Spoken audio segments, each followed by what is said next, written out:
After completing my higher education in the States, I returned to Puerto Rico and became a coffee grower. Water was a challenge due to lack of updated infrastructure. In the mountains, efficient irrigation systems need to be congruent with erosion control. The traditional operations for profitable coffee production is sun-driven. This is a problem because it does not allow diverse product cultivation, even though this fosters biodiversity and protection of waterways. Growing coffee, protecting hills and waterways from contamination is a true balancing act. And now I live in wine country. I see that the problems I faced as a coffee grower were also the same concerns and are the same concerns of the people in wine country: regulation and control of water for distribution, workers' protection, and the necessary advocacy to protect soil, water, air, and humans from the use of chemicals within our demanding economic activity. As an elected official, I see the need for upgrades in infrastructure as we see that urban growth is inevitable. In Cloverdale, we have to be negotiating with both the state board, water board, and a community identified for its unsafe drinking water, all water wells, failing septic systems, impacting the watershed.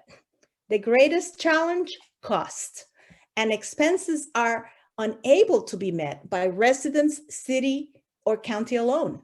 So this requires political and administrative advocacy to get allocation of funds to comply with mandates. Despite these challenges in Sonoma County, natural resources, constituents, and workers are better protected than in other parts of the state. I witnessed hardship at the Coachella Valley farm workers' neighborhoods. Many do not benefit from clean and available running water. While living close to well-irrigated fields, it is an ongoing challenge, and we are facing ethical concerns. A balance among environment and the human activities is a must. The speakers of this panel will be able to further explore these issues today as we continue as engaged leaders and defenders of the planet.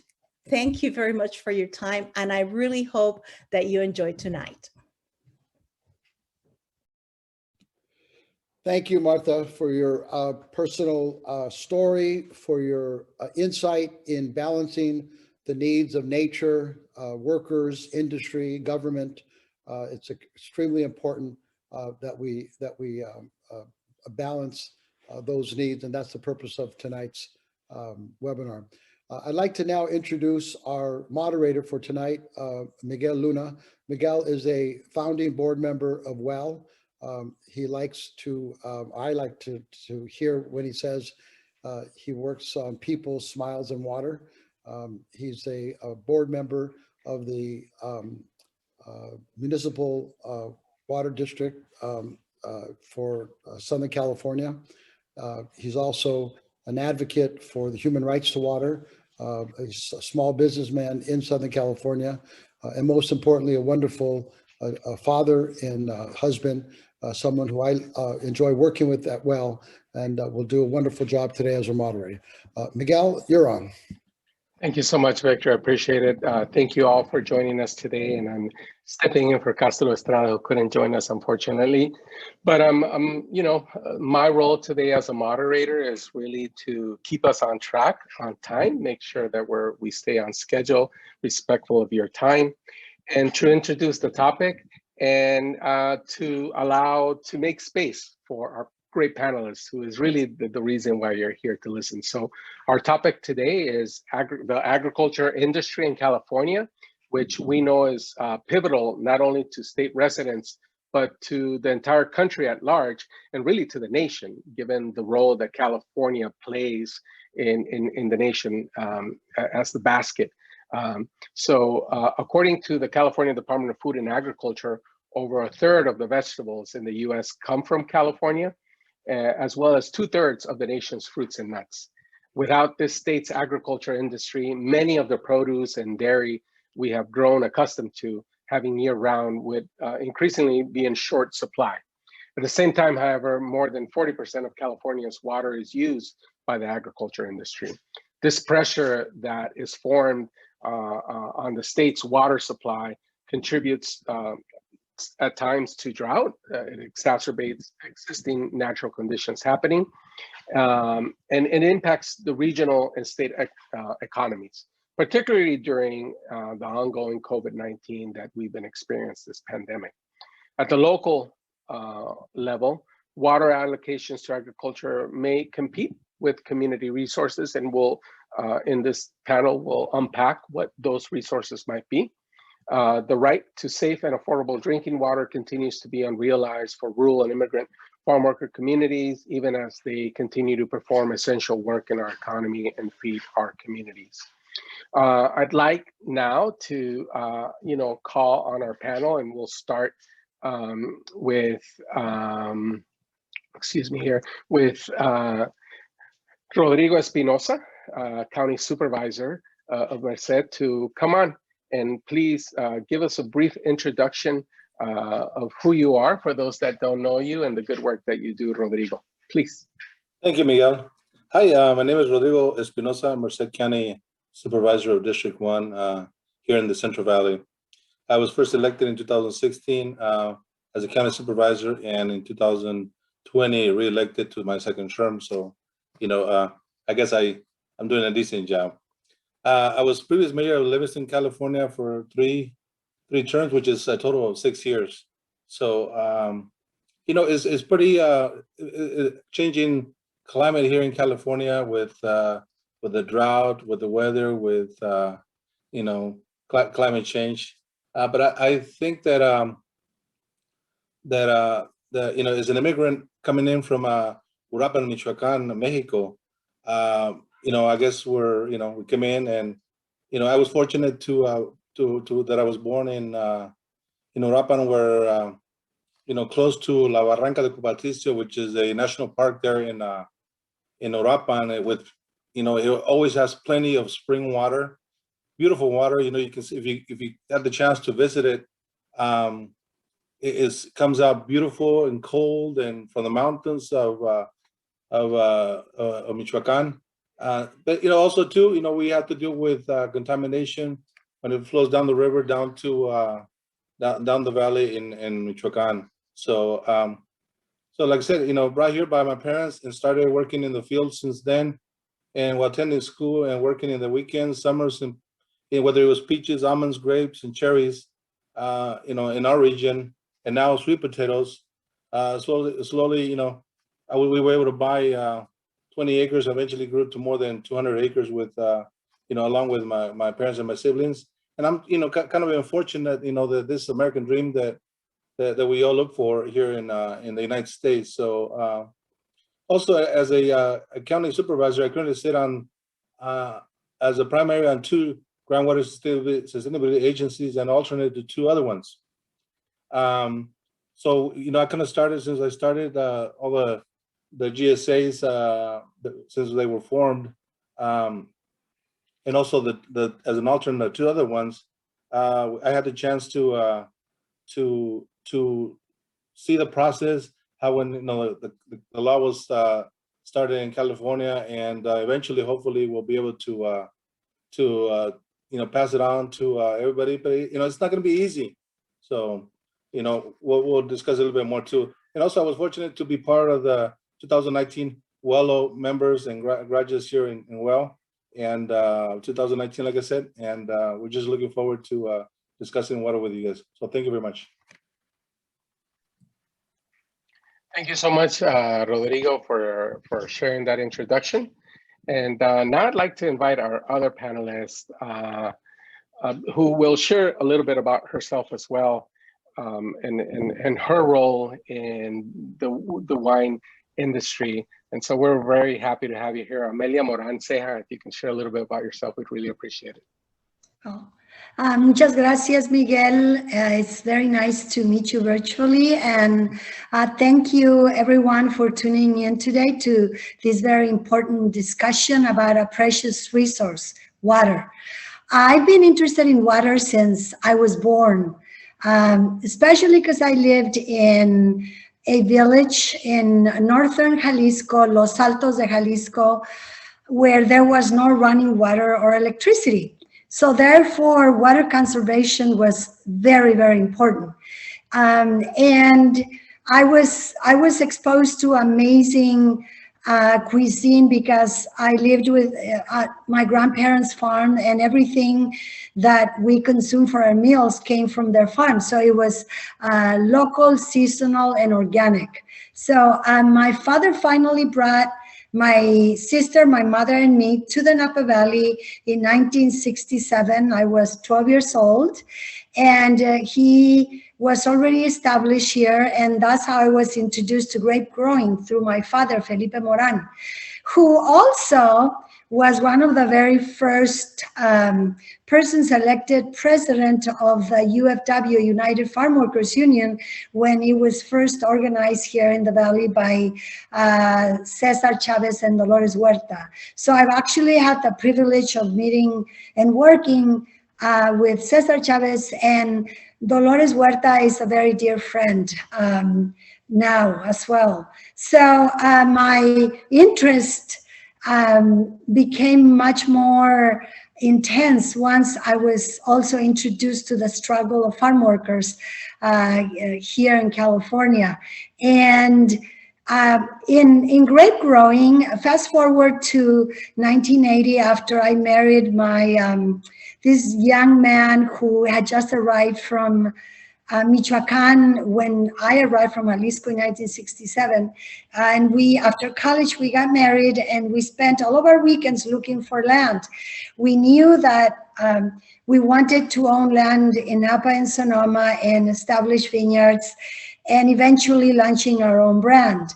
So people thought we were crazy because we had no money, but we had muchas ganas, and we were very much willing to sacrifice a lot and work harder than we ever did in our lives to achieve those goals. So in 1983, we bought our first property in Carneros, in the southernmost part of Napa and Sonoma, where there is very little water. And we established a vineyard in 1986.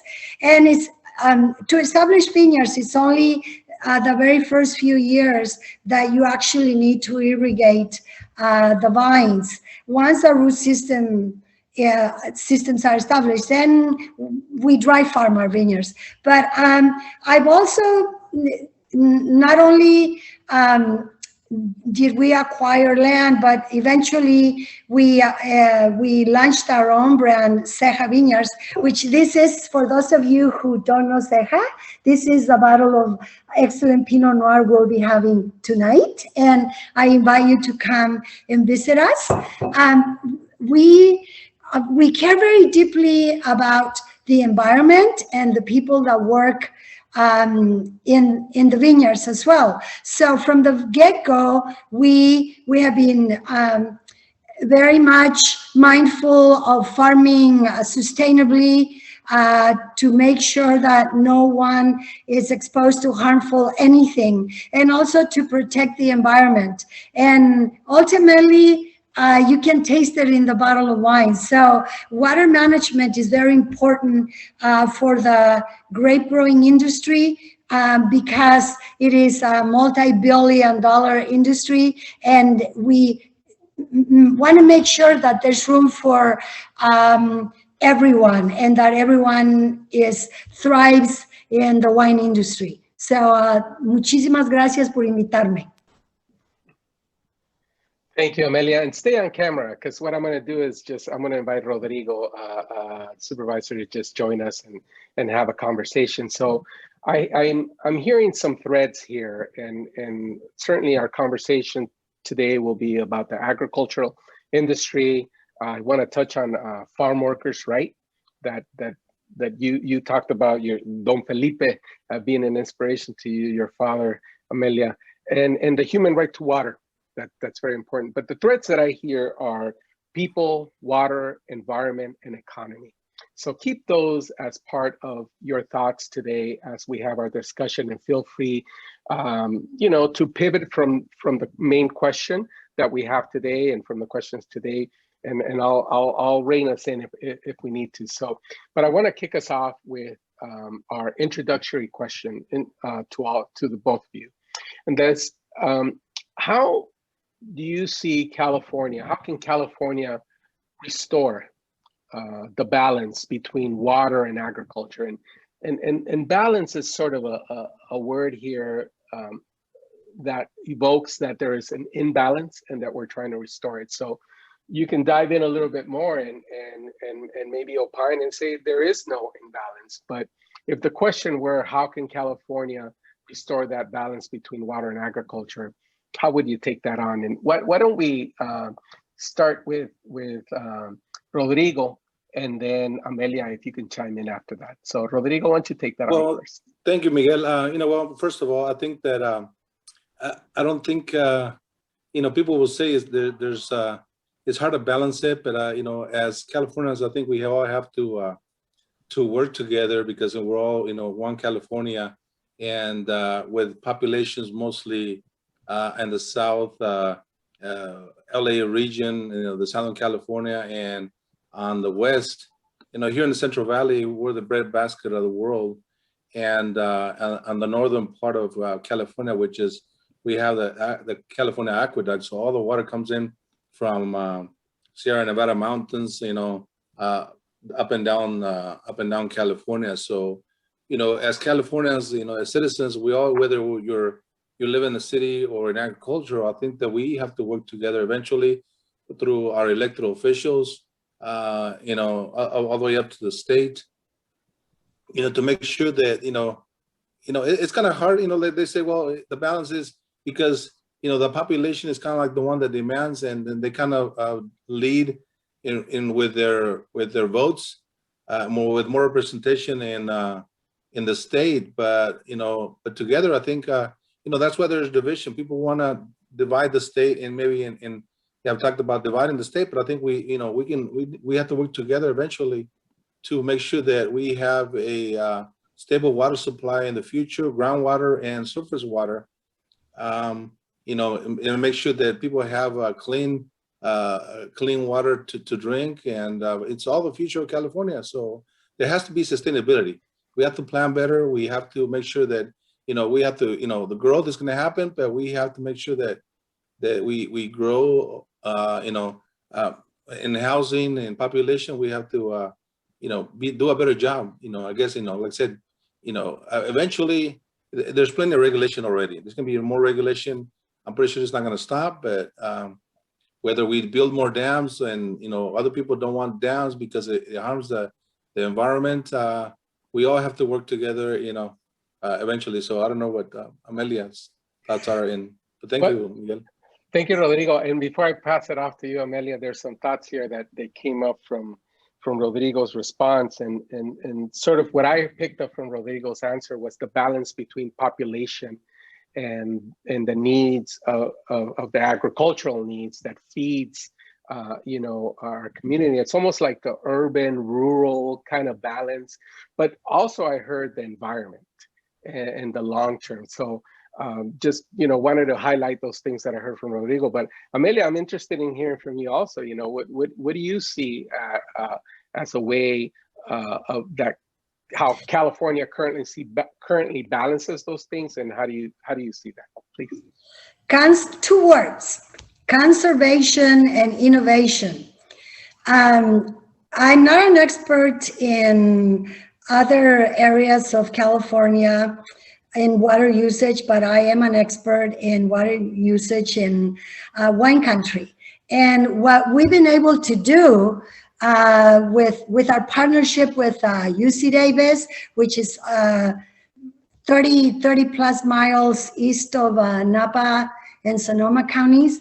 And it is, when I first arrived in Napa Valley, the way that vines were irrigated, it was a waste, because there were it was a sprinkler system that literally wasted thousands of gallons of water to irrigate an acre of vines.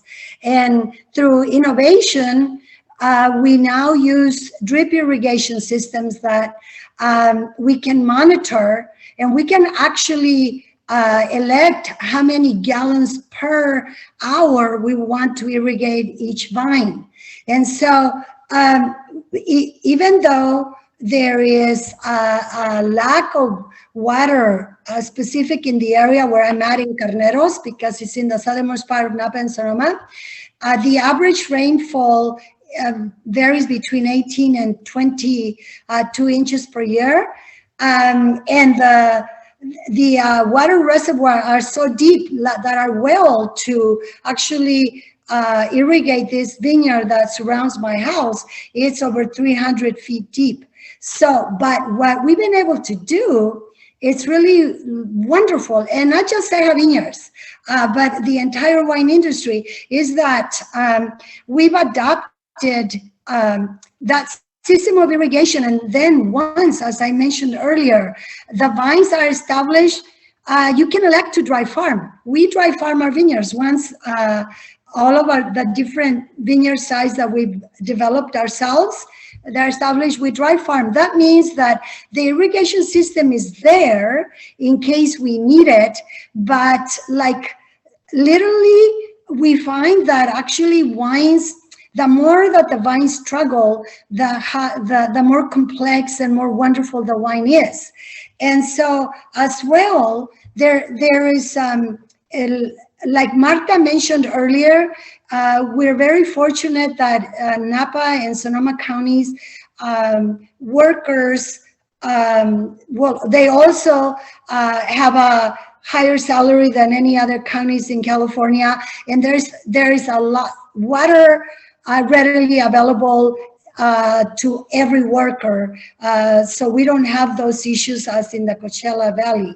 But it's been through really working together with not only our elected officials, but also with the university, with growers, and a whole body of people that are interested in making sure that this precious resource is conserved for everybody and that is readily available for everyone.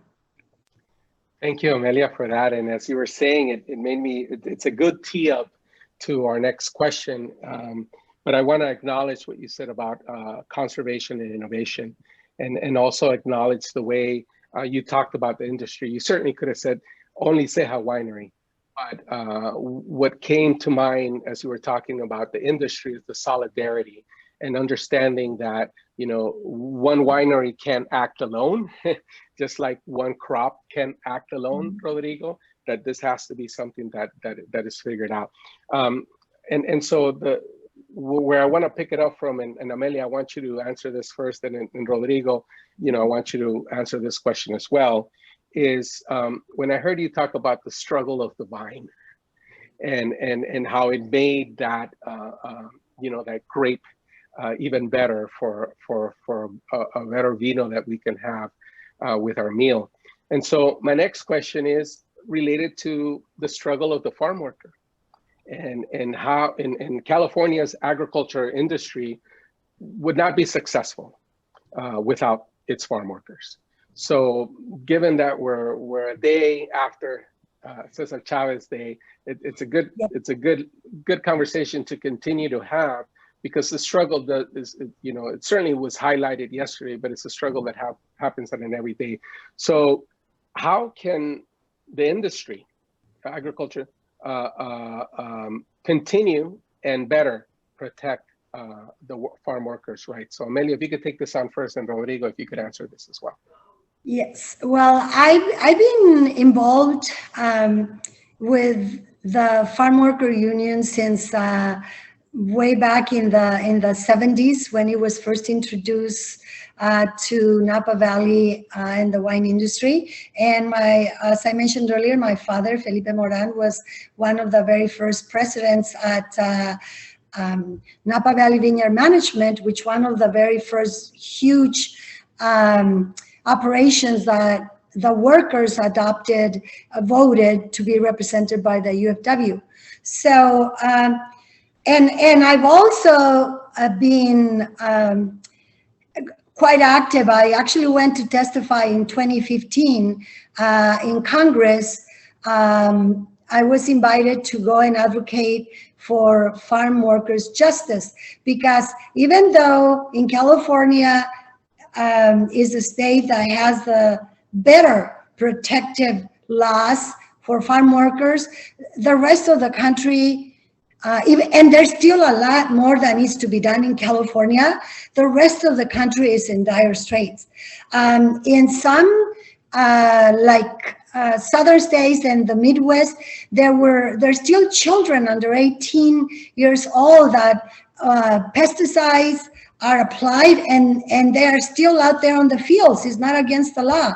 So right before Barack Obama left office, he signed the worker protection standard that hadn't been revisited since 1992. And of course, the previous administration to the current one dismantled it. And so we are sort of back where we started in 2014, 2015, where there's still a lot of children that are still being exposed to harmful chemicals. So how, and I'm going to address, because it's a huge problem across our entire country, but I'm going to address specifically California. And as all of you have acknowledged, that we basically produce a majority of the food that feeds the entire country. And without the Mexican labor force, there wouldn't be a wine industry nor food on our table.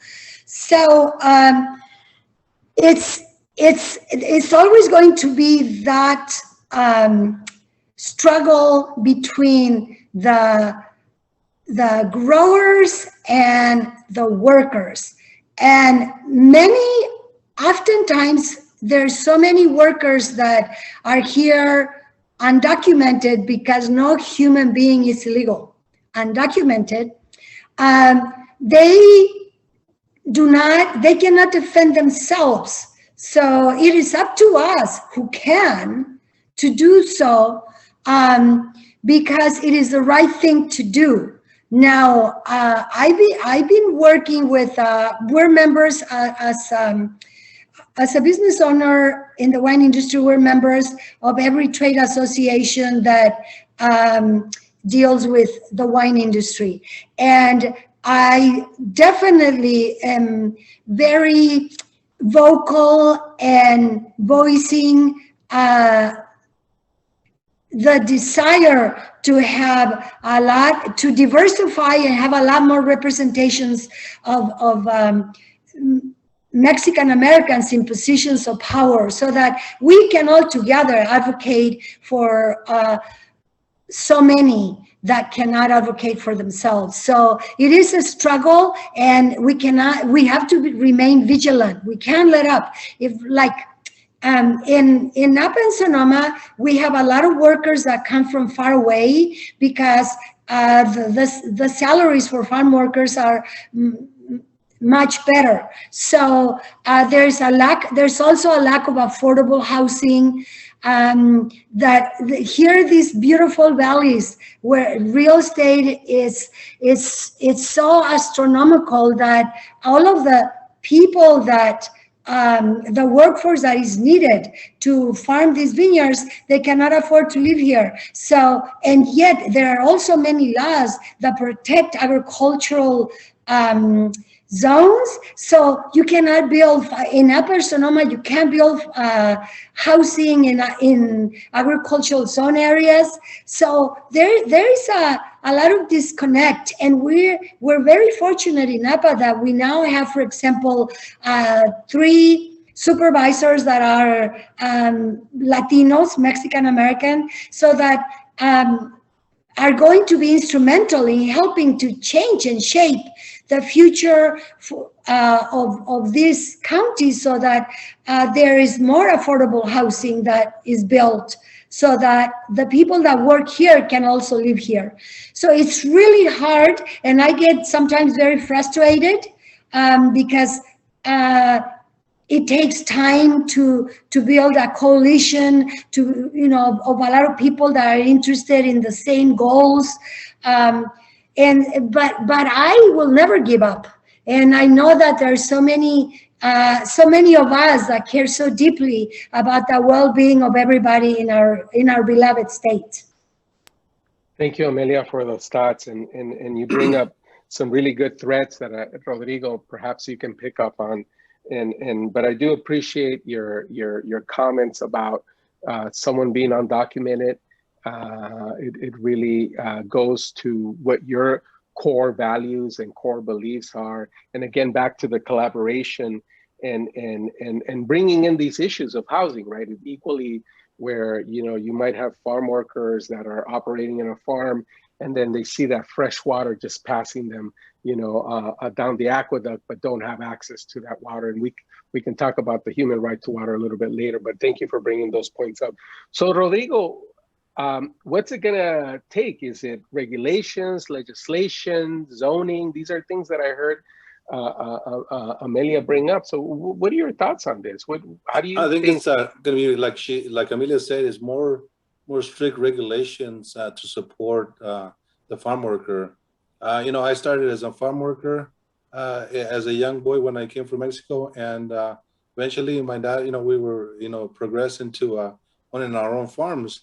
But since the 70s, the 80s, the gap has increased with inflation, and for the coming farm workers undocumented, it just has so dramatically increased. And now with California, with the Bay Area, with LA, the high price homes, and even here sometimes they say, well, the Valley is a lot cheaper, but it's not cheaper anymore. Now it's a high rental market. It's just like a lot of investors from the Bay Area, people sell the houses from the Bay Area, or investors from the Bay Area are buying up all the homes in the Valley, and all they do is just keep on increasing the rent. So it's becoming very tough for farm workers, and there's no housing availability. I get calls every day from my constituents about whether I know if there's a place for rent, and it's not. I only live 10 minutes away from the Gallo Winery in Livingston, California, where they had the issues with UFW back in 60s and 70s. And I know the winery is at least one of the best paying jobs in the area in regards to farming. But we have food processors. The biggest poultry plant in California in the West is I won't say the name. And then we have all of our food processors, whether it's dairy cows, or the income hasn't increased, the salaries haven't increased, so they're at a worse shape now. You got 2-3 families for one home, to rent a house, a 3-bedroom for a home, or a 4-bedroom for $1,200-1,500, and each year they continue, the landlords continue increasing the price of the rent by $200-300, and hey, legally in California you can increase it by 5 or 7%, plus the CPI increase. So it's just so hard on all our undocumented, and then I was listening to a show that says that, this country doesn't want to give residency to undocumented because they create so much revenue for this country. If you make them resident, they won't be able to, because then they won't be able to apply for unemployment and all that stuff. So as undocumented, they give more into the system than they take out. So, but the country doesn't want to acknowledge that. So it's better to keep them like that. So more and more there's more undocumented in this country. So we got to do something, legislative wise to support and housing. I'm a farmer.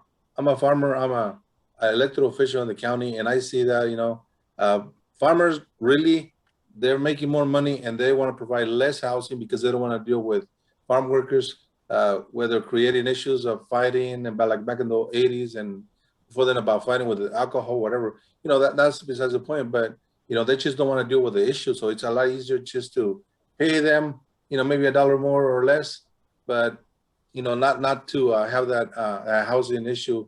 They just want to buy more. So the gap is widening, I think. In the It's valley. interesting. Yeah, thank you, Rodrigo. It's interesting that as I'm hearing from you both, that the topic today is agriculture, but it so easily can transition into these what can seem as peripheral, but they're so interconnected because it is the well-being, and it's, as I heard earlier, the right thing to do. Right, it's always the right time to do the right thing. And if I may add, the water quality, the groundwater is only getting worse because the state is regulated more. There's more issues with groundwater. We're sucking more groundwater out of the ground, and it has more health issues. So if you live in a city, your water rates are just going up. So it adds to the utility bills for all the the citizens and low-income community in our valley. So two things. One is I want to remind people that you can pose your questions on the Q&A so that Brianne can bring those up. But I do, and we'll do that right after this question, and I'll ask it briefly, and maybe each one of you can take a minute or two to answer this. But as you bring up groundwater, how has the Sustainable Groundwater Management Act and even wastewater regulation and drought impacted your work, Rodrigo, and your business, Amelia? So can you talk about that? How does Sigma had an impact as we're talking about groundwater and wastewater? Rodrigo, why don't you go first, and Amelia, if you can follow up after that. Thank you. I'll just read a little bit that I wrote. Well, Sigma has come down, and we had the drought in 2014. And it hit us hard. So with that, they started regulating, a little bit more. The farmer side, now we're going to be, it's going to be more strict. So on the city, as a personal side, I'm fortunate that I'm in a water basin that has better groundwater and surface water, both of them. But where I work as a supervisor, the basin is an extreme water, shortage. The groundwater and the storage is half of where my groundwater, where my farming ground is. So unfortunately, that I get to see both sides, and there's a river that comes in between, Merced River. So it's impacted all the communities here, and we have companies that use millions of gallons of water a day. So the water quality, like I was mentioning earlier, it just becomes so such an issue with TCP, with arsenic issues. Cities are cutting down the limits on phones. I'm sorry, my phone was ringing. An allotment per house from 20,000 to 10,000, and but the water quality is not there, and the price of other bills are more. So, whether and as a GSA director, I have to impose more regulations and more water rate fees, and pretty soon we'll be able to. We're going to have to put not just in the city. We have water meters, and now we're going to have to put water meters on the farms. So, and we still have to go through the 218 process of California, where you have to vote to increase the rates for whether it's farming or in the city. So. How about you, Amelia? If you could take a minute to, Yes. and then we'll take a question. Has Sigma had an impact on your industry?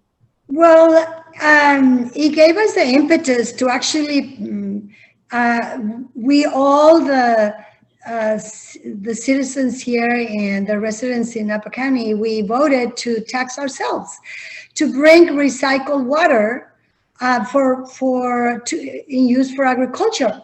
So it's very exciting that the very first ABA, American Agricultural Area, that has accessibility to recycled water is actually Carneros, where we are. And so it's used for all of for the vineyards as well as the gardens. Obviously, it's not drinking water, but there are solutions. You just have to. They're long-term solutions, because this happened. We started taxing ourselves literally around 20 years ago, and so this like 50 million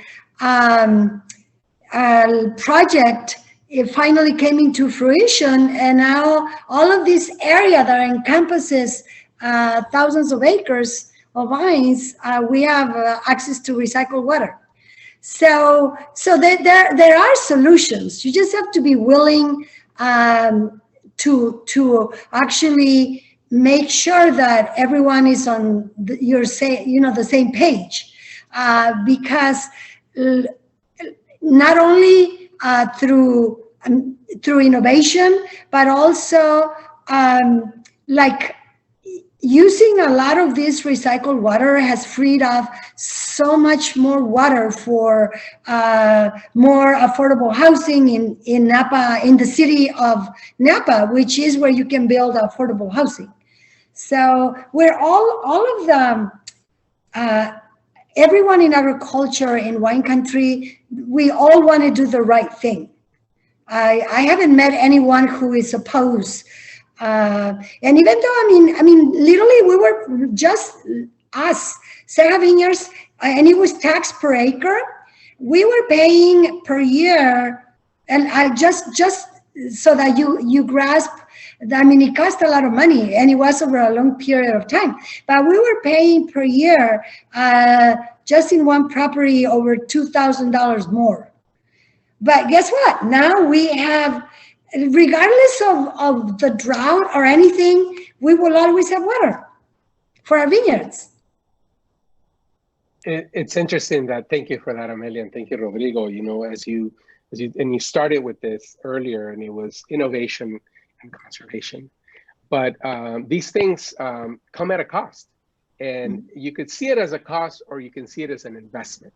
And what I'm hearing from both of you, and most recently from you, Amelia, in your response, is that, you know, you had the foresight 20 years ago to plan for that and tax yourselves, but that investment is now paying off because you're ahead of the game and you're prepared for the droughts that came from them, but also that you can continue to grow your crops sustainably and invest in other things, right? So with investments come gains, and your gains have allowed you to do this. So thank you for pointing those things out. I want to give the audience an opportunity to ask a question by way of Brianne. So Brianne, if you have a question that you'd like to pose to the panel, please do so. Yeah, of course. There is one that was asked earlier that is along these same lines of wastewater. So it may already have been covered a little bit, but I'll read the question again. So if any panelist has anything to add, they can. The question is from Mike Gardner, the director of Western Municipal Water District. And he asks, how does the agriculture community feel about using appropriately treated wastewater for irrigation? Is there an opportunity for a partnership between wastewater treatment entities and agriculture to share the cost of wastewater treatment and distribution, if doing so provides an economic and reliable irrigation water source? So Rodrigo, you can answer this too, but let me start with Amelia, and you, because you talked about recycled water. So yes. I see wastewater as recycled water, but what are your thoughts on that? It's actually, that is exactly what happened. It's recycled wastewater that is literally just across the river. It's the closest to Carneros, so we're very fortunate because a lot of our vineyards are in the Carneros ADA. But yes, it was a partnership where basically all of the residents put up most of the money, but over a long period of time. And this is great for the wastewater management company, because it's a win-win for everybody. They're able, instead of having all of those huge reservoir ponds, etc., they're able to, you know, there are so many other people that are able to use it. So it is an investment in the future, and we are like this area is a perfect example of how we can work. I mean, perfectly. I know some other growers from Lake County were saying, you guys are crazy, you're going to tax yourselves. But this is way back in the day when this all happened. But now they say, oh my God, we should have done the same thing. But it's great because eventually, like the Coombsville area and other areas in Upper County will be able, I mean, they're already working on other areas because this is such a great success. Thank you, Amelia. It sounds so, Mr. Garner, thank you for that question. It sounds what I'm hearing from Amelia that there are great opportunities for partnership. What are your thoughts, Rodrigo, on partnering agriculture with wastewater treatment entities?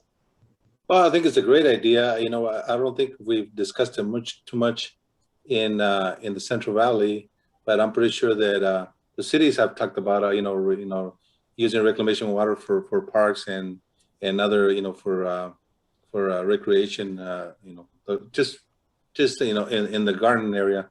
But in agriculture, I'm sure they already use dairy water, and they put it into the canals, right? So it's got a lot of urine, and they dump it in the canals, and then it just dissolves and mixes with all the surface water. Yes, treated. Yeah, treated. Yeah, yeah.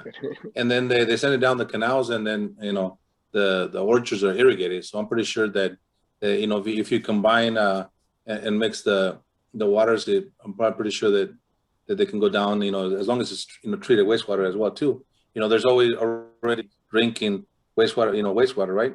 That is cleaned up and is enough to drink. But I don't see too many people drinking out of that. But I'm pretty sure that it can be addressed. And but it would be I don't know if it will cause a disruption with the public, and when it comes to selling your crops and say, well, you know what, your crops were grown with wastewater, so we would have to talk about that, and just to show the analysis and sell it to the public that it's safe and clean to eat the crops. Yeah, and it's almost like the labeling that comes with it, right? I think we call it wastewater, but I think this, as Amelia talked about, recycled water, and even more the conversations that we're having about one water, that every water that we have in our planet is recycled. Amelia, you wanted to add something? Yes, I want to add, and especially with the new millennials and consumers who deeply care about climate change, it is actually a huge plus for consumers that know that we farm sustainably, and that if and when we need to irrigate our vineyards, which is very rare, we use recycled water. So it's actually a huge selling point. Great. So I wouldn't worry about, now people really do care about really supporting companies, big or small, that care about their footprint in whatever, in their business. So we are fully certified, not only in our vineyards, but also in the cellar where we make our wine, fully certified sustainable. And it's not for marketing reasons, it's because it's the right thing to do. It's the right thing to do. Like, I'm looking at a sign that I have here from Martin Luther King, that the time is always right to do what is right. And that's certainly the case today, and it's certainly the case for any industry. I want us to, Brian, do we have another question for the public? Or I have something on the human rights that maybe we should touch on, but if you have a question, please do so. We do have a couple questions. I'll ask one that might better dovetail into this talk about the human right to water. So Mr. Brian Bocock asks, do you practice conservation at the same rate as the Coachella Valley? Down there, they are very good at their farming process. So what I'm hearing from this question is that Brian thinks that the Coachella Valley is doing a good job in conservation. And so how do you, and maybe you don't know how Coachella Valley is doing, Amelia and Rodrigo, but we've talked about the value of conservation. So I think we've touched on that, because we don't have, but if you wanted to reply to that, and either one of you can. Well, conservation, people have gone to drip irrigation, try to conserve a lot more water, right? Instead of, the talk is, once you flood irrigate, you provide more groundwater recharge, right? But at the same time, when you drip irrigate, you're conserving a lot more water. So, and also you can plant a lot more. So, they've been planting a lot more almonds even on the areas that are, they call it the white areas, the ones that you've never, up the hills that we never farm. So they've been using that, you know, and I don't agree with that because, you know, it's like, hey, sooner or later we're going to have to use water meters and consume more water. And, you know, so if you got a white area, you know, I don't think they should be growing and growing, you know, up and down the valley. If we're going to, sooner or later, we're going to have to fallow ground too in the valley. So. It's 7:25, and I want to turn it back to Victor at 7:28, but I think let's take the next 3 minutes, and I'm just going to ask the question bluntly. Does the agriculture industry have a role in the human right to water? Amelia, you want to go first? Well, yes, and not just the agricultural industry. We all have to collectively have to, regardless of what industry we're in, we because there's water uses in every industry, some more than others. But I just think that agriculture and farming need to definitely find ways to conserve this precious resource because water is life, and it's water is what helps us grow all the food that we need to survive. So every single human being on our planet has a right to survive, and in a very kind and also it's very, very important that we are all aware that everything we do personally does matter. So in agriculture in Napa, in grape growing in Napa and Sonoma, we literally every day, and we're members of every trade association, we have discussions almost daily. I'm in Zoom discussions about how best to address also the future of climate change, because it is happening right now. It's been happening now for a very long time, but it will continue to happen unless we halt it. And so that dramatically impacts clean water. So it behooves all of us, every citizen of our planet, to all work together to solve and make sure that there is water available for everyone's survival. Thank you, Amelia, for your comments on that, and I appreciate that. And you always bring it back to the collective. So I like hearing that it's not just about one industry, but that there is a responsibility from the agricultural industry, but we are all in this together as planet citizens. Rodrigo, your thoughts on that? Well, of course, you know, the human right to water. I think a couple of years ago there was a bill to that I think that it was going to cost everybody a dollar. Per, you know, whether it was $1 per month or I can't remember exactly, but you know, it's going to cost us a little bit more, but eventually, you know, there's communities, of course, across California, especially here, the south side of the valley, that they don't have adequate drinking water, and they shouldn't be drinking that contaminated groundwater. So, and sometimes that's all they have, that, you know, access to groundwater. So, and you know, they have to be provided with or have the expense of buying more expensive water from the stores when, you know, they're already at the low poverty, you know, of the wages, right? So you know, people have the right to, you know, clean water, just the same, not just because you're rich and you live in a nice area that you have clean water in a nice home and everything. So the farm worker is also too, you know, we have you know, especially as farmers, we have an obligation to make sure that they you know, they don't suffer from pesticides, and that those pesticides don't contaminate our groundwater. So, you know, it might cost a little bit more, but we all need to think about ourselves, not just the water, the farm worker, and climate change as well. So, thank you, Rodrigo. What I heard is geography and economics should not determine your accessibility to clean, potable water for all. The time has come to turn it over to Victor. Victor, if you can please join us on stage. And as he does that, Amelia, thank you so much for taking time to join us. I look forward to visiting you in your farm, in your vineyard as it opens, as things open up, or maybe things you're taking guests already. Let me know, and I'm happy to travel. We do. Oh, great. Okay, good. We reopened since about a little bit over a month ago. So, Okay, so yes. then I will see you sooner than later then. For Yeah, sure. pick me up on the way up. I will do that, Rodrigo. So let's make sure that our follow-up email to all that we give instructions on how to join you. So thank you, Amelia and Rodrigo.